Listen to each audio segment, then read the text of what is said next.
Let's start by asking ourselves, what did we eat for lunch yesterday? Was it a burger, a pizza, a vegetable sandwich, or just some tasty curry and rice? Or did you skip a meal? Well, we all keep wondering what should we eat to be healthy and fit. But don't worry, in the next 5 minutes, we will try to give you all a complete picture about nutrition. Yes, you heard me right. We all come across this term quite often, but fail to understand the true meaning of it. So without any further delay, let's get started. Every living organism needs energy. Isn't that true? We see animals like cows grazing in the fields.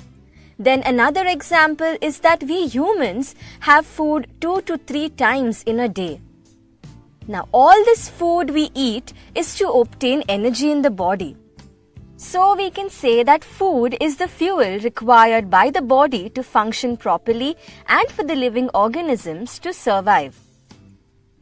Humans perform all the day-to-day activities like walking, exercising, playing sports, dancing, climbing, etc. by using the energy obtained from the food they eat. But besides all these, do you all know that the body also requires energy even when we do not perform any physical activity? Like say just sitting around doing nothing, sleeping or meditating. This is because that energy is required by the body for biological processes which continuously occur in the body, like breathing or beating of the heart. Therefore, to produce energy, food is the basic requirement for everyone. We as humans have a variety of food available to us to eat. The most simplest form of food is glucose. Here we say simplest form of food because our body can absorb glucose quickly and provide instant energy. We all know that sportsmen and athletes depend on this glucose syrup for instant energy. Also, a glucose drip is given to patients in the hospitals as they too need this instant energy. But we all know it's not a complete form of food. Food has many more components which when eaten together provide us with the required energy. Let's see what our daily diet looks like. We consume foods like rice, potato and types of breads which provide energy but not as quickly as glucose. These foods contain starch, which is a complex form of glucose itself. And this starch is ultimately broken by the body into glucose. And therefore, starch is absorbed at a slower rate as compared to simple glucose molecules. Now both these components, that is glucose and starch, belong to a family of carbohydrates. But other than carbohydrates, there are other families like proteins, fats, and vitamins and minerals. So now let's look at the various food sources of these families. Since all the contents in these families provide energy, they are called as nutrients.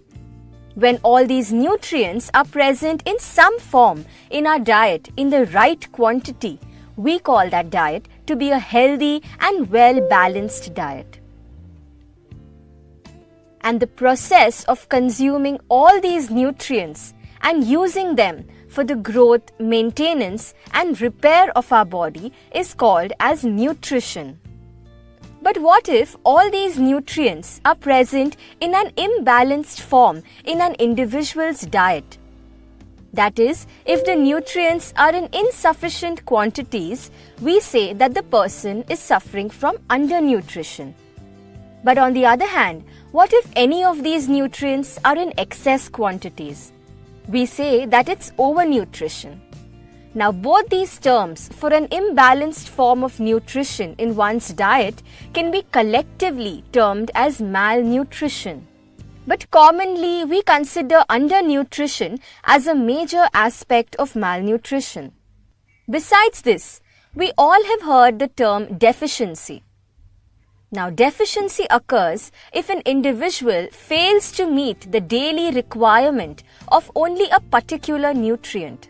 Thus, it is very important for all the nutrients to be present in a balanced quantity in our diet for a healthy and happy life.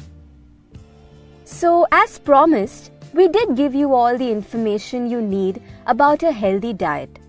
But just so you know, our food eating habits have given rise to some unusual myths related to nutrition. Like, for example, some people say that skipping breakfast helps you to lose weight. But the fact is, research shows that breakfast skippers tend to overeat during the day. So don't go by the logic that by skipping a meal, you tend to consume less food. So now, since we have busted this well-known myth with a very important fact, we would like to tell you only one thing: eat well and stay healthy.